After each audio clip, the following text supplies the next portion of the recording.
Muri yeZimbabwe ndadzoka zvekare ndine nyaya iri kunetsa, nyaya nemukuru weband Advocate Nelson Chamisa, avo vanoti vamwe vanoti murungu in terms of nyaya dzemaoppositions, kuna vanhu vanga vagara varipo because ndiye one popular opposition leader so far kuZimbabwe ikoko. But now let's talk about this issue iri kunetsa. Pane a certain post yavanga vabuda vachitaura kuti a stolen mandate, when a politician calls election toxic and demands more time in office, it's unusual, means they never won one. Right. Mubvunzo ubva wauya zvikanzi, you claimed you have won, that we never saw you defending your supporters' votes. Ndo paari kupindura achibvuma a certain ngirikini yanga iri kumbotenderera because nyaya iyi I think tatone nguva tichingoitaura. No man, in Zimbabwe there is no such a thing zvamunenge muchidotaura kuti ningi ndiye akadai so. Saka iye pamhenduro yake ari kuti this is where you make a mistake. Don't personalize national struggles or national issues. The power belongs to those who vote or voted, not the one voted for. No single leader is even a messiah or savior except Jesus Christ. Let's join hands to fix what's broken. Apedza zvake zvese zvamunenge mutaura kuti ningi ndiye chibaba, ningi ndiye akadai so, ndo pari kuti hakuna zvese izvo. Pari kupisa ndokutaurira kuti ukaona tikaramba tichifamba nemweya wakadai soka, pane pado kuti mbota tichiti turu tichimbonzwa kuti Mr D vari kuti kudiya okutuma wacho iye achitadza kuzvitaura okuti yotaura iwo unoda kutaura kuti speaker kando zviri mumusoro mako zvechokwadi. I doubt unofira mahara mufana. Ndini Dr D, komanda wemweya. Nhasi kuti nditaure ndikutaura because of you. Ko ndaneta kutauri, ndaneta musi wengoma inini asikuda zvemadhisinongo zvisina ndibasa manizvi. Waya mtoda kuti vhiringiza soro dzedu. And who are you man wewe paZimbabwe? Kaona kapuwa marina nachivana natagure enano niwezerei imwe. Ndinyase kuita basa. Richakuuraisa iwewe. Ivo varipo ivo masesi vavo vanatagwire ivava nanachivhayo ivava. But still mese muchapinda musemugwara musemuline. Ndakati varume kuchamhanyiwa. Mbovunga Mr. D ndiri kutamba. Asi kutamba ini komanda wemweya webako. Asi kumboseka.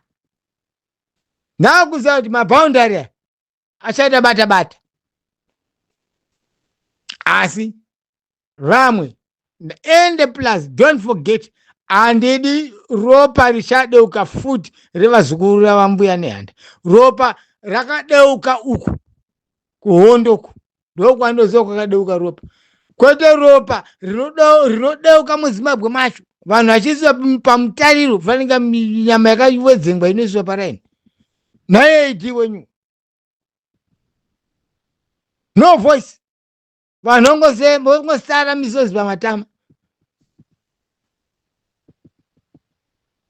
Imhosva dzese idzodzo. That is why nchiti ED handidi kuti ashutiwe. Ndakakuudza kuti ndenge ndiripo haazi kuzoshuta kumubata. Asi akasangana wafanha wangu sova nedzunguka kana musoro anowedzingwa.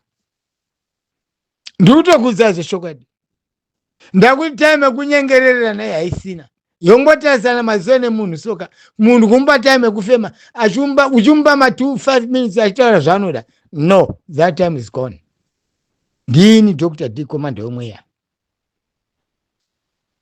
Hatisina nguva iyoyo.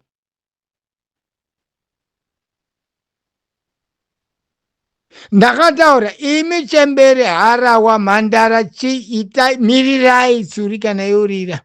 Ndoda kunzwa Zimbabwe chitinhira nerufaro. Ndini komanda wemweya. Vanodira ngavanditsvake. Pindai kamapako acho mapedzi. Mungaripinda randiri ini bakweroro remini. Ndigere pano pasi pemuti pandiri pano. Kunoedza ndiri panapa. Shit dzevanhu.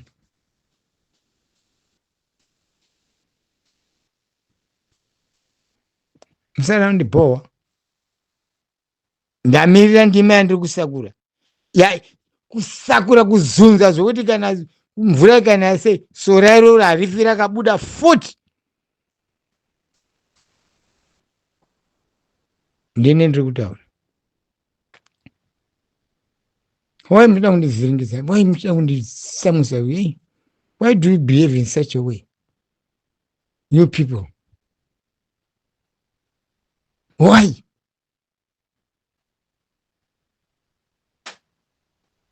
Still, nyaya yangu pane iyeye mufana aruma napukeni.